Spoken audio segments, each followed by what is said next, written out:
Yeah, my first time was a mess. I'm not. I see you here and I fuck you here kind of situation. I guess due to the Chinese culture, we don't usually talk about the sexuality in, put everything on the table because Jose is actually homosexual. Yep. And yeah, he's really nice, super open about this, and yeah, I'm super glad to have him here in my show, and we can talk more about it. So, Jose, could you tell me more about yourself? Maybe talking about your age, talking about your career, where do you work, things like that.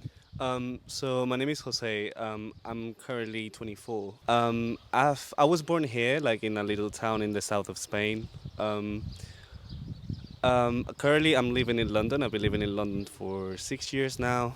I'm a film editor and I studied film as well. And yeah. That's really cool. A film editor. Jose, maybe you should teach me how to, make our video, edit our video later once I finish this interview. So yeah, Jose, scale 1 to 10. Maybe can you tell me how gay are you? 10 out of 10. 10 out of 10. That's the answer we're looking for. Yes, exactly. 10 out of 10. So Jose, I was always wondering since when you discover or realize you actually you like guys instead of ladies. I guess I've known my whole life. I remember I have like little, how would you say, like flashbacks of when I was like a kid, and basically, like I remember like points in my life where I saw someone and I was like, okay, he's kind of cute, or I had like this kind of feeling. But I guess like at the beginning, you don't want to accept it, if that makes sense. So you kind of like just put it aside and you think, no, actually, no, like something's wrong. But yeah. So you don't find girls attractive at all? You don't sexually? No, I've actually like the first kiss that I had was obviously with a girl because I also like I was born in a town, things are a bit different here. So I obviously like my first kiss was with a girl. I didn't feel a thing. Mm. um, but yeah, it's a bit heartbreaking because I feel bad. I feel bad because it's kind of like, you know, on her side. I mean, but. Right, right. Yeah, just I have no attraction or interest towards girls. Just be their friend, be friendly. Yeah. Wow, wow. That is really, really interesting. So, Jose, let's say, are you the alpha type or are you the beta type once it comes into, gay? Like define the alpha and beta. I'm not sure what you mean. Like, because in Chinese, we have the same, like, if you're the alpha, you will be the one. And if you're the beta, you will be the zero, if you see what I'm saying. The Like, zero. Oh, you mean like top and bottom? well, Like yeah, right. active and passive? Is it? Yeah. Right, right. Is it that what you mean? Right, that's Oh, exactly what I'm talking um, about. I will say like I'm versatile. So it means like depending on the guy, I kind of Depending on the guy. yeah, I go with the flow. Like, so there's like on my previous relationship, I was like the beta, Right. yeah, and but like the previous one to that, like the things don't really work out in London. Let me tell you. But the previous one before this, I was the alpha. Yeah. Because I don't know, what's the right word if it's either alpha or beta or maybe you're right, the passive or Yeah. aggressive. So like in gay culture, at least like around here, like um, we say like, oh, you have like top, bottom, and versatile, and it just means like you have like your typical like muscly like masculine men who are like, oh yeah, like a fuck and stuff, and then have the bottoms which are like the ones that are getting fucked. But I mean that's all discussable. I think like there's more to it than just that. Right. Cause it might I always have like the stereotype for gay. It's like you always really really big, really really masculine, and always working out in the gym, but also always shave everywhere. Like Yep. you keep everything clean, keep everything fresh on the beard, even on eyebrows. Yeah, that's my stereotype. So I guess that's the We've categorized ourselves in different boxes. right. So you have like bears that are like men who are really big, very hairy, really, I mean, not masculine, but like, like very big guys that assemble like a bear. Mm. You have like daddies, twinks, guys next door, all the grinder filters. So what's your type, Jose? What's your type? Oh, I don't have a You have type. a type? No, I just go with the flow, if that makes sense. Go with the flow. Go Yeah. with the flow. Yeah, So, it's just if you have any expectations, you you get them ruined at the end of the day. So Right. So how's your gaydar works? Like, how do you detect if another guy on the street if he's gay or not? mine is horrible. So that's why I have dating apps. Oh, dating app. Yeah. There's like specifically app only for gay community or. Yeah, so you have like your typical like Tinder. You have Hinge. I quite like Hinge because it's more you get to know more about the person. That's I guess like in the gay world you use Tinder and Hinge, at least from my point of view. So if like you're looking for like a relationship or you're looking to get married, but if you just want sex, you have like Grinder, which I think is horrible. But I use it anyway. We've all used it because it's like type of app you get like who's close to you, and you Right. can just tap on them and you can text them straight away. Like you don't even need to like match. So it's kind of like I see you here and I fuck you here kind of situation. Ah, wow. Yeah, so the hookup culture in with like gay people is quite toxic, I will say. I find it like we treat each other as like pieces of meat. I'm talking from like gay men.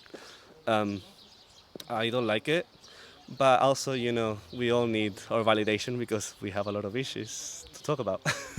We always feel like being born gay is you don't feel enough. You don't feel like you're giving enough to your parents because they have certain expectations of you. So we always feel like we have to prove something, and we don't feel enough. And that's when we go out and finally get to be loved or whatever. It's just like we are looking for it, but we treat it as in a way of like consumption, and that's why we treat each other like pieces of meat. Like that's the way I see it. Yeah. Sorry, I go around like. I guess since you spoke about your parents. How did your parents maybe they react once maybe you told them you are actually homosexual? What's like their reaction to this? Oh, mine was quite funny. Like, I'm lucky because my parents are very, very supportive. They kind of know, like, your parents always know deep down. And I remember I came out basically in the town that I live in, there's no university. So when we turn like 17, 18, we moved to another city for university. When I went to uni, when I started like meeting new people, finally I got to experience my sexual awakening, as I call it. And once I came back to the town just to visit my parents, and they were like, "Oh, did you meet any girl?" And I was like, "No." We're like, "Did you meet any boy?" Maybe. Oh, shoot. So maybe they already kind guess it around. Yeah, I think so. Ah. Yeah, I mean, my mom has always told me like I'm very like, how do you say? Like I care about my feelings, and I'm very into like how to say it? Vulnerable, I will say. Yeah, something like that, like very soft. And she was like, "Oh, maybe he likes boys," and I was like, "No, like like you can be how you are, like however you are, and you can still be gay." You find like, and I'm trying to teach her as well, like how you cannot like. I know there's like stereotypes and stuff of how gay men are, but at the end of the day, we're all like different people, and we all have our own thing. All right, I'm gonna ask something spicy. All Okay. right. Was it hurt? Like the Huh? was it? You see what I'm saying? Like, was it hurt when you Did it maybe? hurt? Yeah, did it hurt? Like, Oh, you don't want to talk to. Yeah, my first time was a mess. I'm not. um, Sometimes it does. It depends on. Use a lot of lube. right. Definitely. I bet. I bet. Yeah. Definitely. Yeah. And also, there's some. I'll just say there's people that love bragging and they don't know what the fuck they're doing. Yeah. But you getting used to like after? Yeah, I think it's also like feeling comfortable with yourself and being like I feel like the more at the beginning it did hurt at the beginning, but you get used to it. You also have to wear a lot of lube, make sure that you feel you're like chill Right. and you trust the other person, Exactly, and it exactly. should all go well. Wow. So the last question. Do you know China is actually have the biggest gay population worldwide? Really? Yeah. Oh, nice. According to Google, actually did that research today. So China ranked it as number one. India was actually number two, and I was super surprised about that Oh, nice. because India they're pretty religious. And yeah, do you have anything you want to say to maybe the Chinese subscribers or people who are maybe watching our video at the moment, to our Chinese gay community? Well, I'll say like gay rights.